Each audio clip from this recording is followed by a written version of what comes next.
pensais que c'était comme pour les salariés, tu vois, que bah, j'allais être en congé maternité, j'allais recevoir mon argent de la CPAM chaque jour, mon indemnité classique. Et en fait, pas du tout. J'ai eu 5 euros par jour.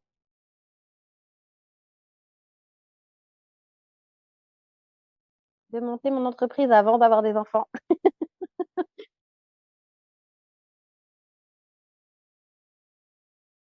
Donc, je pense que le meilleur conseil, ça a été de lance-toi tôt dans la vie. Et après, tu fais des enfants une fois que ça roule, ton entreprise.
Bienvenue à vous, chère mompreneur ambitieuse, pour ce nouvel épisode. Aujourd'hui, j'ai le plaisir d'accueillir Laure Feuillard, qui est coach sportive et maman de 2 enfants de 1 et 2 ans, et également propriétaire d'un studio de yoga et de pilates. Bonjour à toi, Laure. Bonjour. Alors, Laure, est-ce que ça va? Je me suis pas trompée, on se découvre, donc Non, c'est bon, t'as tout dit. Il y a toutes les infos importantes. Mm. Donc, tu étais déjà coach avant d'être maman? Oui, oui, oui. J'ai commencé mon métier de coach à 21 ans, si je dis pas de bêtises, à 20 ans même, à 20 ans. Et j'ai eu mon premier enfant à 28 ans. D'accord, donc tu étais déjà 27 ans. 27 27 ans. ans. C'est ça. Oui, oui, 27 ans. C'était le deuxième à 28. C'est ça. On s'embrouille au bout d'un moment, on sait plus, Un hein. petit peu, oui, oui, oui, oui. Mm. Et donc du coup, t'étais déjà indépendante, t'étais déjà à ton compte quand t'as eu ton Non, premier enfant? alors, j'ai commencé à être indépendante bah, presque dès le début, en fait, parce que c'est un métier dans lequel il n'y a pas beaucoup de salariés. On est un peu tous indépendants et puis tu trouves un peu des créneaux par-ci, par-là. Donc, tu as toujours plusieurs salles de sport, plusieurs clients différents. Tu pas toujours au même endroit. Et du coup, j'ai été indépendante très tôt.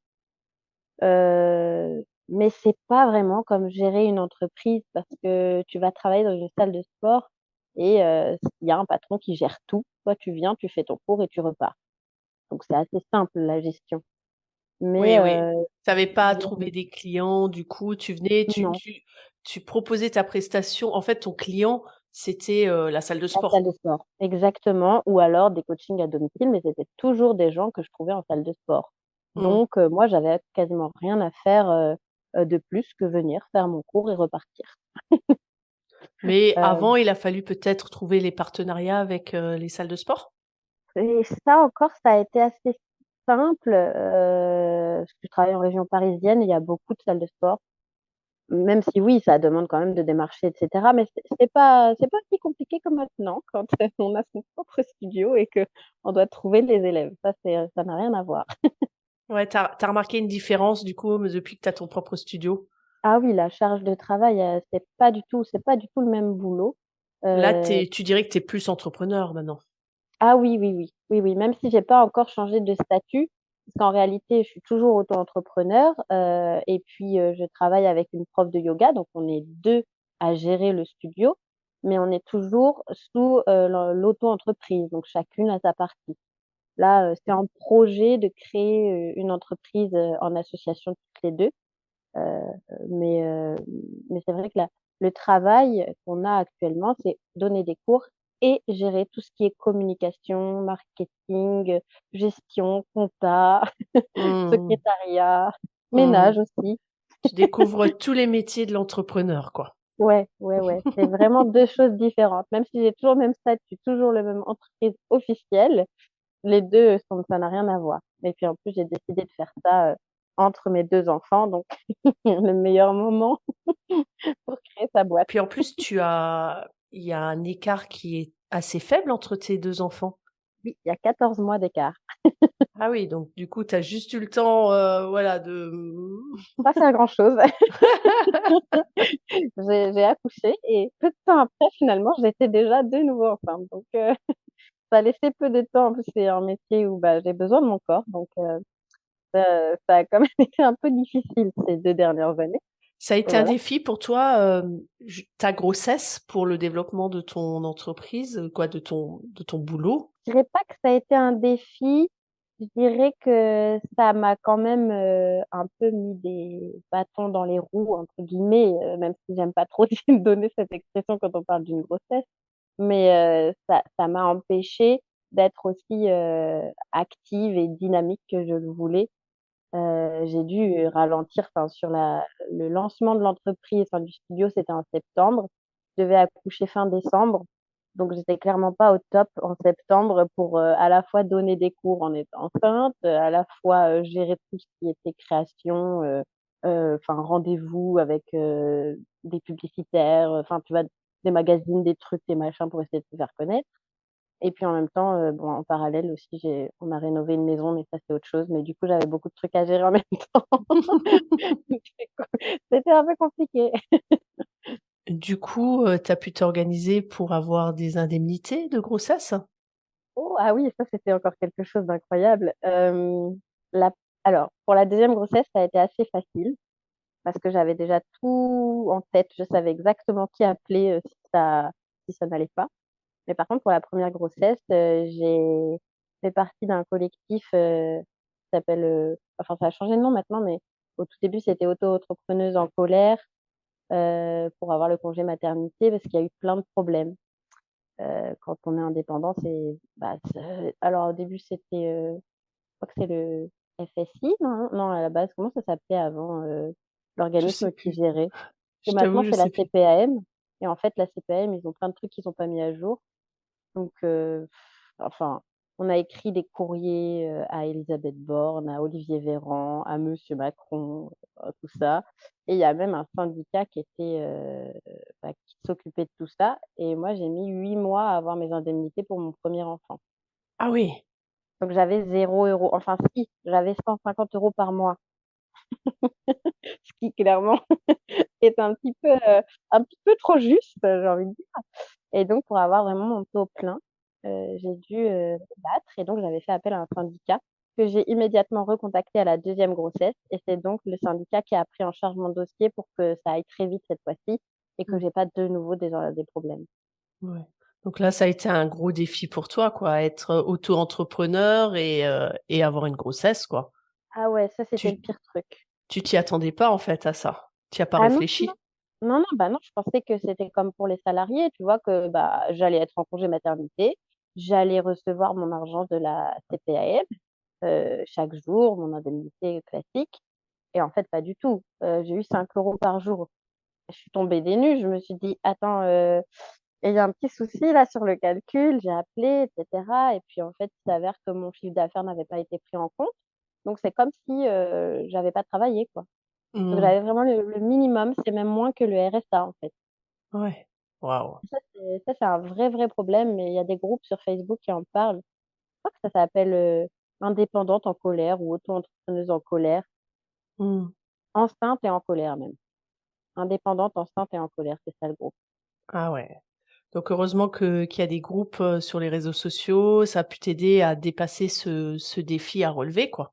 Ah bah oui, complètement. Franchement, s'il y avait pas eu ça, je me serais vraiment retrouvée toute seule, c'est déjà hyper stressant de pas avoir d'argent. Heureusement, mon conjoint, il travaillait, mais il a pas un salaire, enfin, il pouvait pas subvenir à nous 2. Tu vois? On a un peu galéré quand même, on a Mmh. dans toutes nos économies, on a revendu des trucs, Ah c'était ouais, vraiment c'était vraiment on était vraiment pas bien, quoi.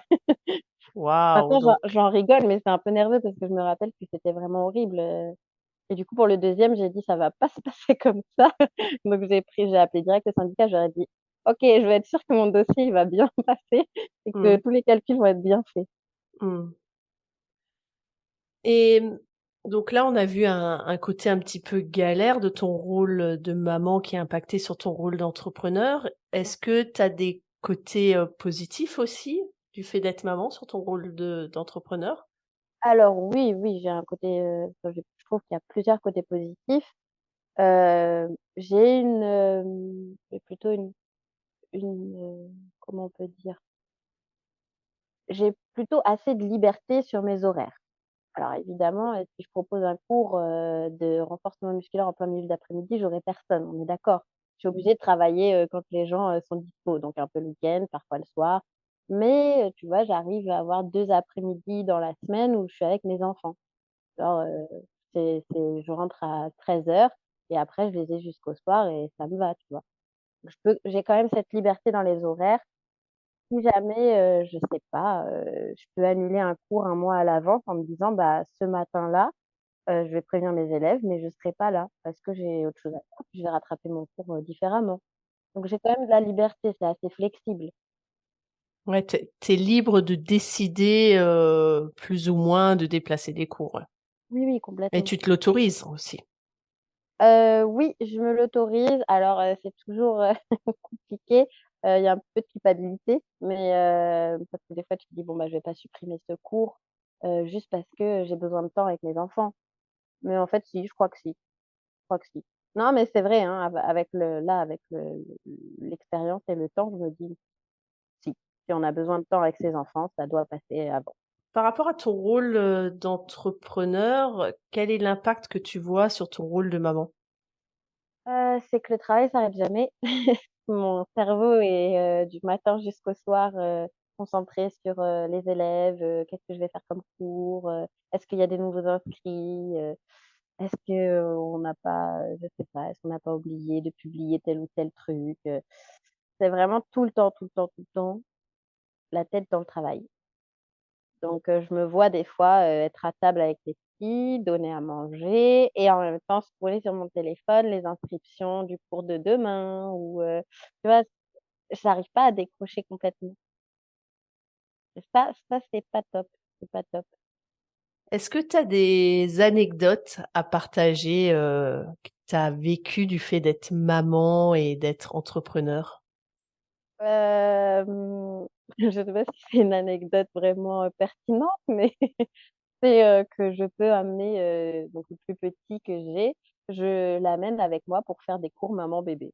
Donc je peux emmener mon Cool, bébé au travail et ça ne regarde que moi.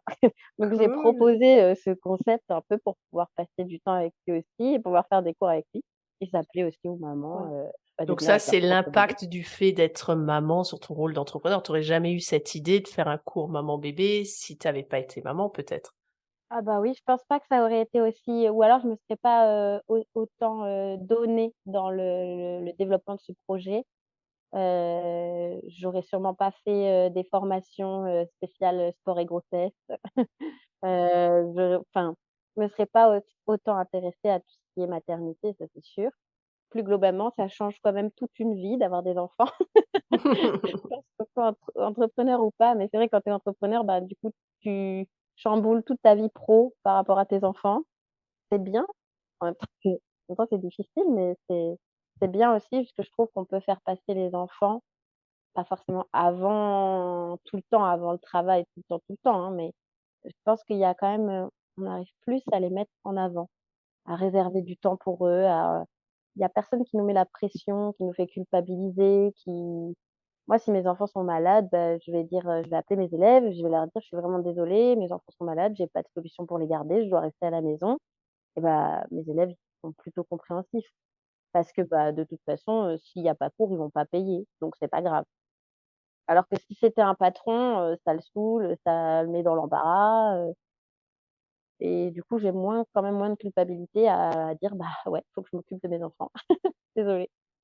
Est-ce que tu aurais un conseil que tu aimerais te donner à ton toi d'il y a 5 ans? De monter mon entreprise avant d'avoir des enfants, de le faire avant pour que quand j'ai des enfants, ce soit mieux lancé parce que c'est assez frais finalement, et donc là, il y a un peu de tout à gérer en même temps. Donc ça, c'est difficile, même si c'est pas impossible, hein. C'est pas impossible, pour toutes les mamans qui écoutent et qui ont envie de monter leur entreprise en ayant des enfants, ça se fait. C'est juste que c'est plus de stress et une journée, ça dure 24 heures et quand il y a tout à faire en même temps, c'est Ouais, difficile de tout c'est plus caser. complexe, ouais. Donc je pense que le meilleur conseil, ça a été de lance-toi tôt dans la vie et après tu fais des enfants une fois que ça roule ton entreprise. Mmh. Mais Donc quelque part, ouais, tu dirais que le fait d'avoir des enfants et une grossesse, c'est un comme tu disais tout à l'heure, c'est une forme de frein au développement de l'entreprise pendant un certain temps, quoi. pour mon cas perso et pour mon type de métier aussi, ça l'est. Après j'imagine qu'il y a des d'autres métiers où ça doit être, moins, ça doit être moins impactant. Eh ben, merci beaucoup Laure pour ce partage. Eh bah, de rien, avec plaisir.